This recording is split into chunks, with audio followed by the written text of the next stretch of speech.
करते हैं आज के बिग मार्केट वॉइसेस की कड़ी में गुरमीत जी के पास। मीनवाइल एक बार फिर से शो स्टॉपर या फिर जिसे कहते हैं ना कि पूरी की पूरी जो सेंटर ऑफ डायरेक्शन बना हुआ है Nifty IT. Look at Nifty IT 31,526। मैं बार बार कह रहा हूँ it's now heading towards 200 exponential. शानदार सेटअप पर। गुरमीत नमस्कार। पहले तो बताइए कि आज चाय ज़्यादा लेके आए घर से या फिर 2 रोटी ज़्यादा लेके आए हैं? तैयारी कैसे है 3:40 की आज? पराठा लाया हूँ गुरु। आलू का। पीएमएस मैनेजर को क्या क्या चिंता, 3:40 हो, 3:50 हो, 3:10 हो, है ना? बताइए किस चीज़ पे कमिटेड हैं आप इस वक्त?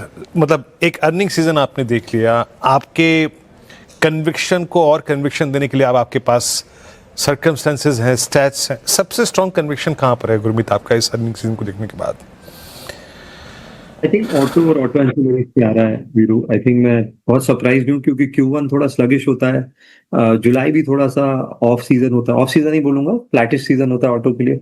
नंबर बहुत ही अच्छे हैं और सबके Hyundai मारुति के भी अच्छे हैं, M&M और बाकी सबके तो नतीजे अच्छे आ ही रहे थे क्वार्टर ऑन क्वार्टर। और मुझे ऐसा लगता है उतना भाव में शायद पॉजिटिविटी नहीं दिखी है जिस हिसाब से नंबर है।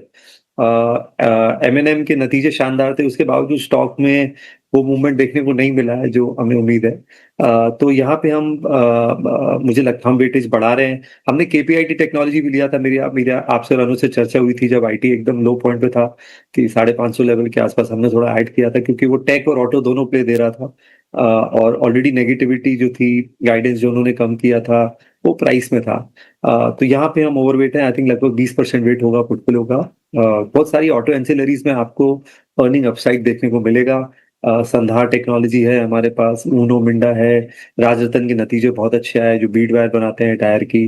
एक केमिकल कंपनी है वो भी टायर से रिलेटेड है, JG केमिकल, जो जिंक ट्रैक्साइड बनाती है जिसका एंड यूज टायर है। तो हम काफी काफी पॉजिटिव है स्पेस पे। दूसरा, एनर्जी पावर इक्विपमेंट स्पेस में थोड़ी जो वीकनेस आई, अभी करेक्शन आया, उसको हम यूज कर रहे हैं ऐड करने को।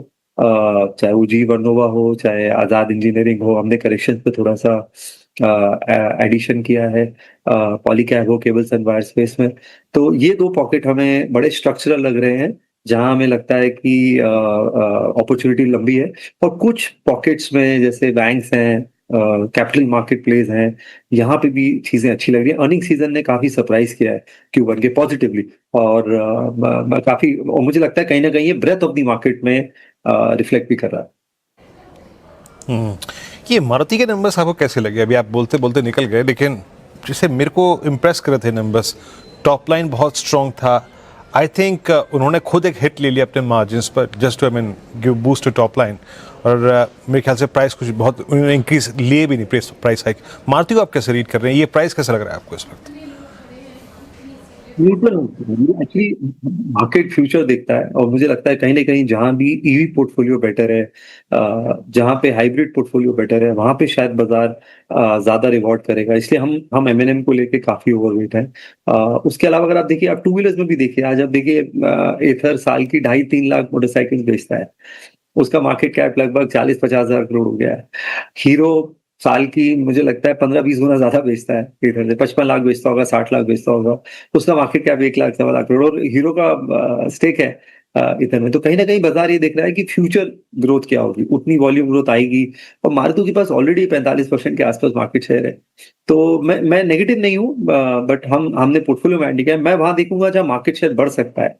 मार्केट शेयर कहाँ बढ़ सकता है? टू व्हीलर्स में TVS का बढ़ सकता है, एथर का बढ़ सकता है, और M&M और टाटा मोटर्स का बढ़ सकता है। तो हम यहाँ पे पोजीशन है और उनकी जो वैल्यू चेन में एंसिलरीज हैं, हम यहाँ पे पोजीशन है। तो हम इस तरीके से इसको प्ले करेंगे, खाली एक मंथ के नंबर के बेसिस पे नहीं प्ले करेंगे। इंटरेस्टिंग। इनफैक्ट मैं भी यही सोच रही थी कि पैसेंजर व्हीकल के आंकड़े अच्छे हैं लेकिन स्टॉक क्यों नहीं चल रहा। गुरमीत जी, गुड आफ्टरनून।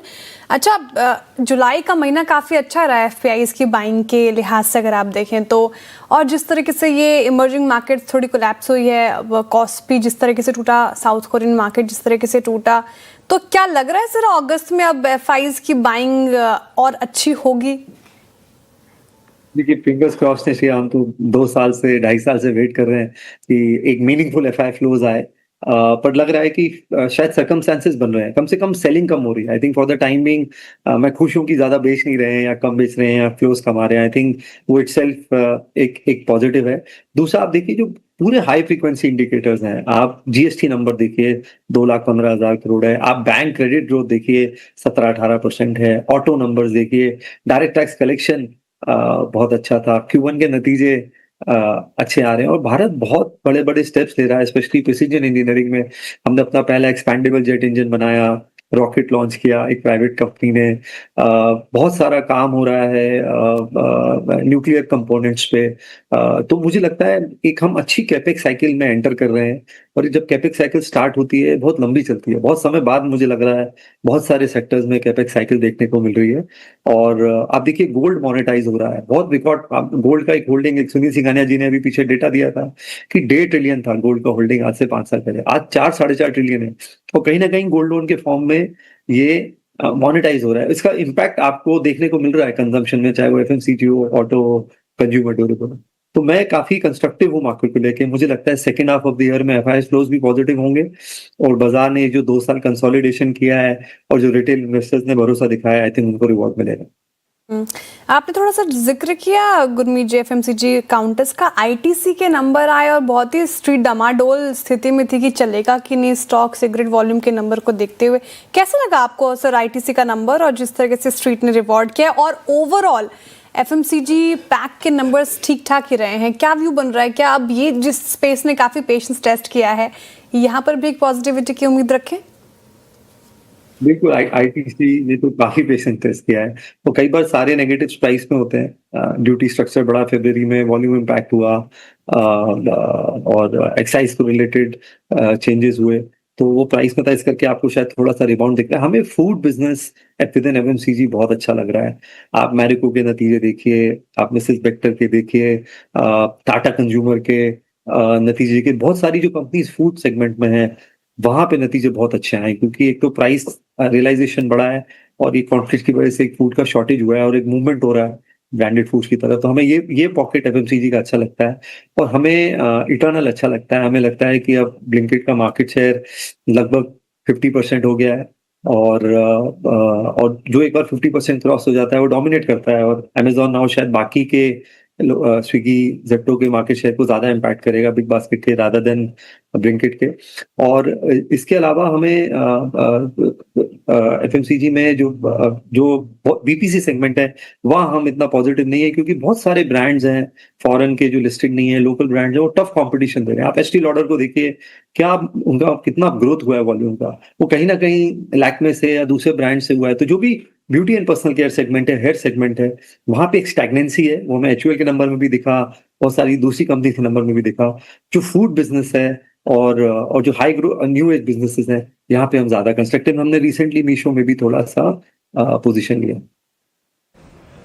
ओके, मीशो भी आपने ऐड किया है, दैट्स इंटरेस्टिंग।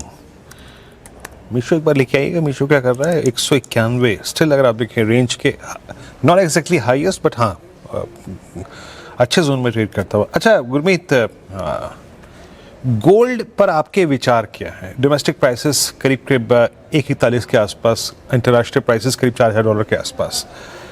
यूएस का आपने भी फेड की मीटिंग देखी, आउटकम देखा, आप उनकी बॉन्ड यील्ड्स को देखें, स्टिल कोई कूलिंग ऑफ नहीं है, 4.69। गोल्ड को देखते हुए, उसके प्राइस को देखते हुए, यहाँ से फर्दर कोलैप्स की पॉसिबिलिटी लग रही है आपको, रिवर्सल की पॉसिबिलिटी लग रही है? और in that case whether it's jewellery space या फिर गोल्ड फाइनेंस कंपनियां, गोल्ड कारोबार सब्सटेंशियली होल्ड करने वाले बैंक्स, इन तीनों स्पेस पे आपका टेक क्या होगा? गोल्ड पे वीरू अगर करेक्शन आता है तो हम तो बायर होंगे ऑन डिप्स पे। हम क्लाइंट्स को बोल रहे हैं कि एक हेज है पोर्टफोलियो का, जियोपॉलिटिकल अनसर्टेनिटी को लेके, यूएस में अगर कल को क्रेडिट क्राइसिस बढ़ता है उसको लेके, कोई भी एक बड़ा इवेंट अगर होता है बाजार में, बॉन्ड यील्ड्स में बहुत तेजी है। हमने येन कैरी ट्रेड को अनवाइंड होते हुए देखा है, पहली बार यूएस ने शायद जापानीज मार्केट में इंटरवीन किया होगा। तो ये अनप्रेसिडेंटेड है और कुछ एक्सपोजर प्रेशियस मेटल में होना चाहिए। तो कोई भी अगर गिरावट आती है तो उसमें ऐड करना चाहिए। गोल्ड फाइनेंस कंपनीज में मैं एनबीएफसीज पे अब इतना कंस्ट्रक्टिव नहीं हूँ, क्योंकि बैंक्स बहुत एग्रेसिव हो गए हैं। और कहीं ना कहीं उसका इम्पैक्ट यील्ड पे भी पड़ रहा है, मार्केट शेयर पे भी पड़ रहा है।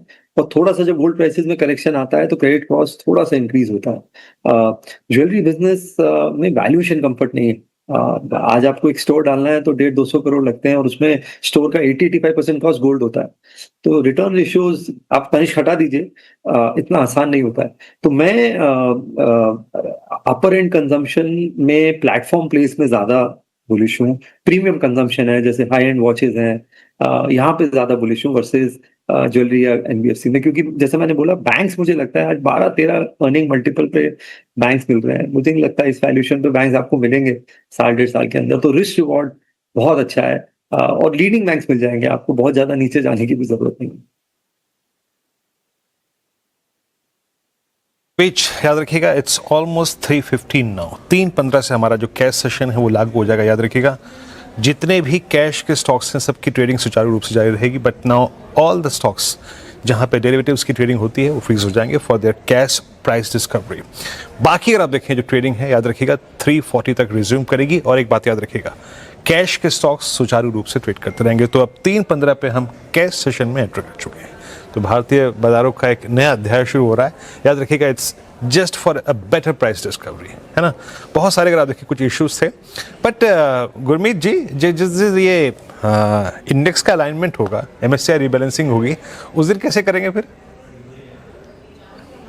पता नहीं, मुझे तो मुझे ऐसा लगता है कि हम चीजों को ज्यादा कॉम्प्लिकेट करते हैं बार बार ये सब करके। हालांकि इसका इंटेंट अच्छा है कि जो लास्ट मिनट चेंजेस होते हैं बट प्राइस डिस्कवरी है, बट मेरे हिसाब से कुछ समय के लिए बाजार में सब कुछ उसको छोड़ देना चाहिए। I think we are getting to micro, मेरा पर्सनल व्यू है।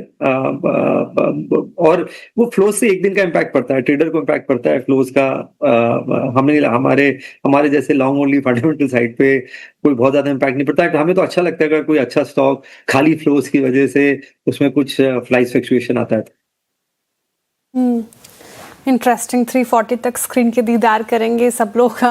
वैसे गुरमीत जी आपने मीशो का जिक्र किया और ये पूरी इंटरनेट कंपनीज ये कैसी लग रही है? इनफैक्ट अर्बन कंपनी का नंबर देखा आपने, जिस तरीके से इंस्टेंट हेल्प, साथ ही स्नैपडील तो अभी लिस्टेड है भी नहीं, लेकिन वहाँ पर भी आंकड़े काफ़ी इंटरेस्टिंग आए थे जो मैं डेटा देख रही थी।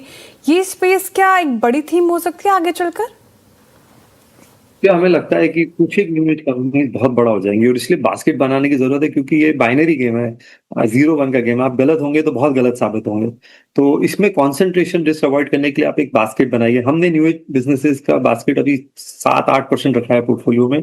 हमारे पास इटर्नल है, पेटीएम है, ग्रो है, और अभी हमने मीशो ऐड किया है। हम लेंसकार्ट को भी वैल्यूएट कर रहे हैं, अर्बन कंपनी को भी वैल्यूएट कर रहे हैं। और यहाँ पे यूनिट इकोनॉमिक्स जहां भी अच्छी है और पिवट करने की एबिलिटी है। आज अब देखिए फूड डिलीवरी बिजनेस खड़ा करने के लिए 4 साल उन्होंने कैश बर्न किया, ब्लिंकिट उन्होंने 1-1.5 साल में खड़ा कर दिया। तो इतना मीशो में 25-26 करोड़ कस्टमर है और उसमें भी ग्रो कर रहे हैं 30-40%। तो ये बहुत बड़े नंबर्स हैं, और जब भी इसमें थोड़ा भी चेंज आएगा यूनिट इकोनॉमिक्स में तो बहुत बड़ा डेल्टा आएगा अर्निंग्स में। तो आप बास्केट बना के चलिए, और ग्रेजुअली मुझे लगता है ये बास्केट बड़ा होता जाएगा। अभी इटर्नल इंडेक्स में आया है, मुझे लगता है 1-2 और अच्छे नाम प्लेटफॉर्म पे इंडेक्स में आएंगे। हम फाइनेंशियल सर्विसेज में ग्रो को लेकर बहुत कंस्ट्रक्टिव हैं।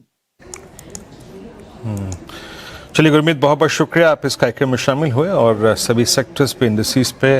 और जब मीशो का और जब स्टॉक्स का नाम का आता है ना तो शेयर एक्स्ट्रा एक्टिव हो जाती है, पता है आपको गुरमीत जी? नहीं, इंस्टेंट हेल्प में तो मेरा बड़ा योगदान होगा।